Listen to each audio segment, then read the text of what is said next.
Welcome dear students in our today's class. आज हम exercise number 2.1 solve करेंगे और इसके बेसिकली हम क्वेश्चन नंबर 1 सॉल्व करेंगे और क्वेश्चन नंबर 2। तो उसको सॉल्व करने से पहले मैं आपको इसका बेसिक कंसेप्ट दे देता हूँ कि स्टैंडर्ड नोटेशन और साइंटिफिक नोटेशन में क्या डिफरेंस होता है।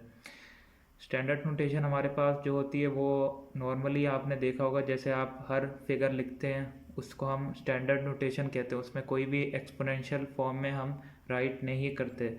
लेकिन जो साइंटिफिक नोटेशन होती है वो हम एक एक्सपोनेंशियल फॉर्म में लिखते हैं और उसका तरीक़ेकार कुछ यूँ होता है कि एक नॉन ज़ीरो डिजिट के बाद हम एक डेसिमल पॉइंट लगाते हैं, ठीक है, और उसके बाद डिजिट्स आते हैं। फिर उसके बाद हम मल्टीप्लाई इस तरह से लिख के 10 की पावर हम क्या लिख देते हैं, एक्सपोनेंट जो भी बन रहा होता है। तो इसको हम साइंटिफिक नोटेशन कहते हैं।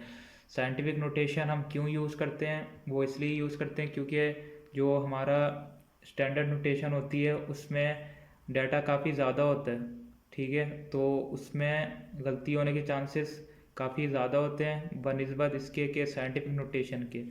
तो साइंटिफिक नोटेशन ज़्यादा प्रिसाइज मानी जाती है, इसलिए हम साइंटिफिक नोटेशन यूज़ करते हैं। तो आई होप कि आपको ये कंसेप्ट क्लियर हो गया होगा कि स्टैंडर्ड नोटेशन और साइंटिफिक नोटेशन में क्या डिफरेंस होता है। और अब क्वेश्चन नंबर 1 के पार्ट 1 की जानिब चलते हैं। अब वो कह रहा है कि right the following in the scientific notation, ठीक है, ये स्टैंडर्ड फॉर्म में लिखा हुआ है, इसको हमने साइंटिफिक नोटेशन में लिखना है। अब आप ये देखें कि इसको सॉल्व करने के लिए आपको ये रूल याद रखना पड़ेगा। ये सेकंड वाला पार्ट अभी भूल जाएं, ठीक है, ये जो मैंने साइंटिफिक नोटेशन का लिखा है ना, ये आप अभी फ़िलहाल भूल जाएं, ठीक है। इसमें आपने करना ये है कि स्टैंडर्ड फॉर्म का पहले ये रूल याद रखना है, ठीक है, कि लेफ़्ट से राइट जब आप मूव करेंगे डेसिमल पॉइंट तो आपका क्या आएगा, नेगेटिव एक्सपोनेंट। जब राइट से लेफ़्ट मूव करेंगे तो आपका क्या आएगा, एक्सपोनेंट पॉजिटिव, ठीक है। ये आपने बेसिक रूल याद रखना है। तो अब इसको देखते हैं। इसको हमने साइंटिफिक नोटेशन में लिखना है। साइंटिफिक नोटेशन में लिखने के लिए आपको मैंने बताया था कि नॉन ज़ीरो डिजिट के बाद डेसिमल पॉइंट आएगा 1 2 3 4, ठीक है। तो 5.3407 इस तरह से लिख दिया। अब कितने टाइम्स डिजिट मूव हुआ था, मल्टीप्लाई बाय 10 की पावर 4। -4 इसलिए आया क्योंकि जब लेफ़्ट से राइट मूव करते हैं तो एक्सपोनेंट नेगेटिव आता है। तो आई होप कि आपको ये सवाल समझ आ गया होगा, ठीक है। अब पार्ट 2 की जानिब बढ़ते हैं। पार्ट 2 में दिया गया है ये फिगर, ठीक है, ये स्टैंडर्ड नोटेशन में इसमें आप देख सकते हैं कोई भी पॉइंट मौजूद नहीं है। जिसमें कोई भी पॉइंट मौजूद नहीं होता उसका point by default right side पे होता है, ठीक है, इधर। तो उसको अब हम शिफ्ट करेंगे इधर 5 के फ़ौरन बाद। तो 1 2 3 4 5 6 7। सो ये क्या बन गया, 5.34 मल्टीप्लाई बाय 10 रेज पावर 7, ठीक है। तो इस तरह से आपने इसको साइंटिफिक नोटेशन में लिख देना है। अब ये राइट से लेफ्ट जब आप मूव किए थे तो एक्सपोनेंट हमारा क्या बन गया, पॉजिटिव, ठीक है। तो इस तरह से ये रूल आपने याद रखना है। बाकी ये ज़ीरोस आपके ख़त्म हो जाएंगे, ठीक है, ये जो ज़ीरोज़ हैं वो फिर आपने नहीं लिखने हैं, इस तरह से आपने लिख देनी है, ठीक है, साइंटिफिक नोटेशन। अब आप थर्ड पार्ट की तरफ बढ़ें। तो थर्ड पार्ट में ये स्टैंडर्ड नोटेशन दी हुई है, इसको हमने साइंटिफिक नोटेशन में कन्वर्ट करना है। अब वो कैसे कन्वर्ट करेंगे कि जो आपका डेसिमल पॉइंट होगा वो आपने इधर मूव करना है। तो अभी आप देख सकते हैं लेफ़्ट से राइट मूव हो रहा है। लेफ़्ट से राइट जब मूव करते हैं तो नेगेटिव बनता है। तो ये 11 टाइम्स मूव करेंगे, 1 2 3 4 5 6 7 8 9 10 11। 1.2 इंटू 10 रेज पावर -11, ये हमारा आंसर आ गया। अब ये फोर्थ पार्ट है 2.5326, ठीक है। अब इसको हमने साइंटिफिक नोटेशन में कन्वर्ट करना है। तो 2.5326। अब आप ये देख सकते हैं ये साइंटिफिक नोटेशन में पार्शियली है, यानी कि आधा है और आधा नहीं भी है, ठीक है। आधा इसलिए क्योंकि इसके फ़ौरन बाद डेसिमल पॉइंट है और आधा नहीं है वो इसलिए क्योंकि इसकी एक्सपोनेंशियल फॉर्म नहीं है। तो इसको मैं ऐसे लिख सकता हूँ मल्टीप्लाई बाय 10 रेज पावर 0। इसको मैं सॉल्व करूँगा तो ये वापस आंसर यही आएगा, ठीक है, क्योंकि 10 रेज पावर 0 1 होता है, ये आपको पता ही होगा। तो इसलिए हमारे पास जो साइंटिफिक नोटेशन आई वो ये आ गई, ठीक है। तो इस तरह से हम कोई भी आपका स्टैंडर्ड नोटेशन में कोई भी फिगर दिया हो उसको साइंटिफिक नोटेशन में कैसे कन्वर्ट करते हैं वो मैंने आपको ये कन्वे कर दिया। उसके लिए ये आपने बेसिक रूल याद रखना है, लेफ्ट से राइट नेगेटिव होता है, राइट से लेफ्ट पॉजिटिव होता है स्टैंडर्ड फॉर्म के लिए, ठीक है। अब ये सेकेंड पार्ट अभी फ़िलहाल भूल जाएं, इसका मैं आपको यूज़ केस बताऊंगा आइंदा आने वाले सवालों में। पार्ट नंबर 2 में अब देखते हैं क्या करना है कि वो कह रहा है कि right the following in the standard notation, ठीक है। उधर क्या था, स्टैंडर्ड नोटेशन दी गई थी और साइंटिफिक नोटेशन में कन्वर्ट करना था। इधर स्टैंडर्ड नोटेशन दी हुई है और इधर साइंटिफिक नोटेशन दी हुई है और स्टैंडर्ड नोटेशन में कन्वर्ट करना है, ठीक है।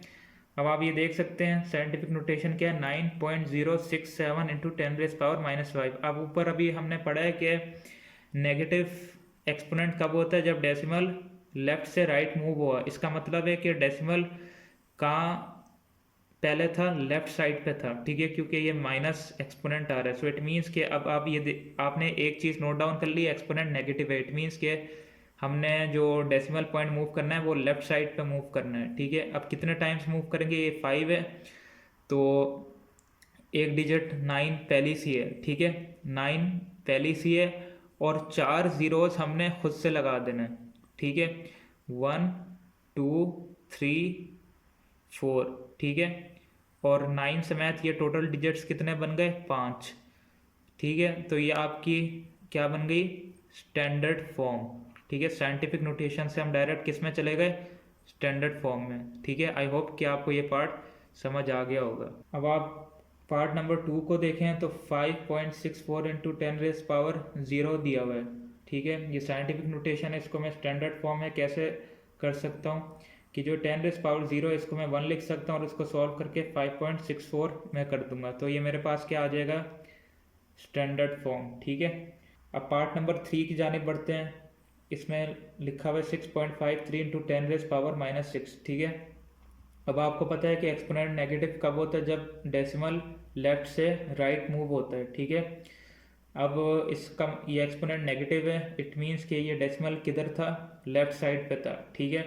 तो अब एक चीज़ आपने नोट डाउन कर ली, दूसरी चीज़ आपने ये नोट डाउन करनी है कि ये एक्सपोनेंट की पावर क्या है, 6, सही है, -6 है। सो एक डिजिट 6 ये खुद है और 5 जीरोस हमने खुद से लगाने, तो ये एक 6 ये खुद है, 5 जीरो खुद ऐड कर दिए, 1 2 3 4 5, ठीक है।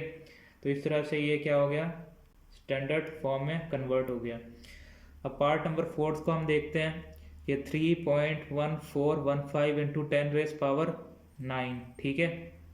अब ये साइंटिफिक नोटेशन, इसको स्टैंडर्ड फॉर्म में कैसे कन्वर्ट करेंगे, तो सबसे पहले चीज़ हमने देखनी है साइन, इधर साइन क्या है, पॉजिटिव। सो इट मीन्स के इसका जो डेसिमल पॉइंट शिफ्ट किधर होगा, राइट साइड पे शिफ्ट होगा, ठीक है, क्योंकि इसकी एक्सपोनेंट पॉजिटिव है। अब एक्सपोनेंट पॉजिटिव है तो अब देखना ये कितनी पावर लिखी हुई है, 9, ठीक है। अब इसमें डिजिट्स कितने, 1 2 3 4 5 जीरोस खुद ऐड कर देने, 1 2 3 4 5 और 4 ये खुद थे, तो ये टोटल कितने बन गए, 9। तो ये हमारी फाइनल स्टैंडर्ड फॉर्म आ गई। आई होप कि आपको ये दोनों पार्ट्स समझ में आ गए होंगे, आप इसको प्रैक्टिस करें। जो सवाल समझ नहीं आता तो वो सवाल आप मुझसे कमेंट सेक्शन में भी पूछ सकते हैं, इंशाल्लाह मैं आपको अच्छे तरीके से कन्वे करने की कोशिश करूँगा, आपका कंसेप्ट आई होप कि मैं क्लियर कर पाऊँ। तो बाकी आइंदा आने वाली वीडियोज़ में 2.1 के दूसरे सवाल भी हम करेंगे, ठीक है। और इसके साथ साथ मैं ट्यूशन भी पढ़ाता हूँ, मैथ्स की, फ़िज़िक्स की, केमिस्ट्री की एंड कंप्यूटर साइंस की। तो कोई भी बच्चा अगर मुझसे कांटेक्ट करना चाहता है फेडरल का या दूसरे करिकुलम का, सो आई वार्मली वेलकम।